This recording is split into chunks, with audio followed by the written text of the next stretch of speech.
কোথায় কি হচ্ছে সমালোচনার জায়গাও উন্মুক্ত থাকা দরকার।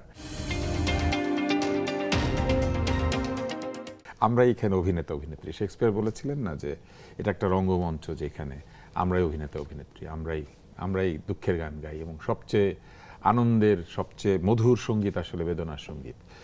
আমি একটু জানতে চাই, পুরস্কার তো একটা বেদনা এবং একটা আনন্দ। চলচ্চিত্র পরিচালনা যারা করেন, প্রযোজনা করেন, এমনকি যারা অভিনয় করেন, আমাদের এখানে কি পুরস্কারগুলি ঠিক মতো হয়?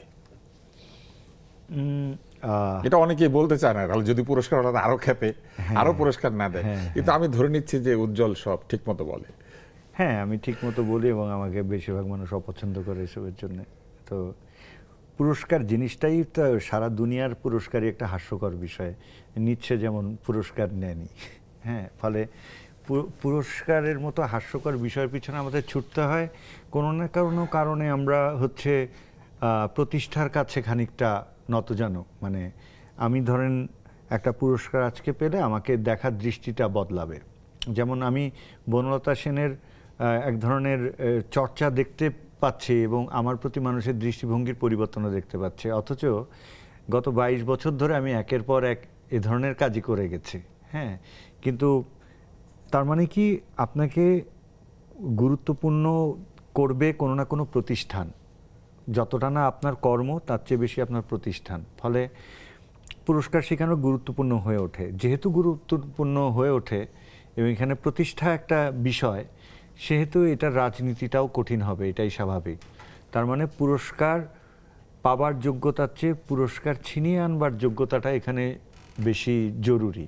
মানে আপনাকে প্রথমত একটা চেনা মুখ হতে হবে, প্রতিদিন দেখা মুখ হতে হবে, এবং আপনাকে প্রমাণ করতে হবে যে পুরস্কারটা নিশ্চিত করার জন্য আপনি অনেক বেশি পরিশ্রম করেছেন, যে পরিশ্রমটা আপনি হয়তো আপনার কাজে করেননি।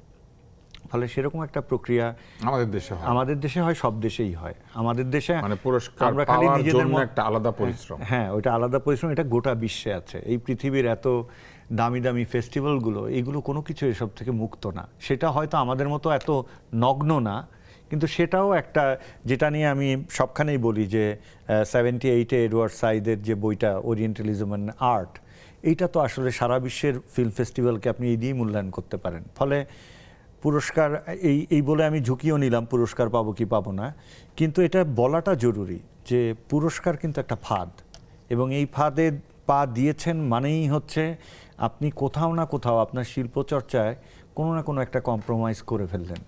সত্যজিৎ রায় একটার পর একটা পুরস্কার পেতেন, কম্প্রোমাইজ করেছিলেন নাকি আসলে তাকে চিনে ফেলেছিল এই পশ্চিমা বিশ্ব, নাকি দারিদ্র ছিল ছবিতে? এটা বললে আমি একটু বিতর্কিত হব, কিন্তু আমি একটু বলতে চাই। একটু আগেই আমি ওরিয়েন্টালিজমের কথা বললাম, আর তারপরেই আপনি ওরিয়েন্টালিজমের উদাহরণ দিয়ে দিলেন। হ্যাঁ, কারণ আমি পড়েছি বইটা। হ্যাঁ, সত্যজিৎ রায়ের আমরা অনেক অসামান্য কাজ দেখেছি। যেমন আমি যদি বলি খুব কনসেপচুয়ালি হাই, হীরক রাজার দেশে, এরকম মেটাফরিক প্রেজেন্টেশন সরকারি অর্থায়নে আপনি রাজতন্ত্রের বিরুদ্ধে, স্বৈরতন্ত্রের বিরুদ্ধে এরকম একটা ছবি বানিয়ে ফেললেন, বা গুপিগাইন বাঘাবাইনের মতো ছবি, বা আপনি কর্পোরেট ইকোনমি দেখার জন্য আমরা মহানগর দেখতে পারি। এরকম যে ছবিগুলো সত্যজিৎ করলেন, মূল্যায়নটা হতে হলো পথের পাঁচালী দিয়েই। ফলে এখানে আপনি কিন্তু ওরিয়েন্টালিজমকে অস্বীকার করতে পারছেন না। ফলে সত্যজিৎ রায়ের মূল্যায়ন যে ওরিয়েন্টালিজমের বাইরে গিয়ে খুব হয়েছে, ব্যাপারটা কিন্তু এরকম না।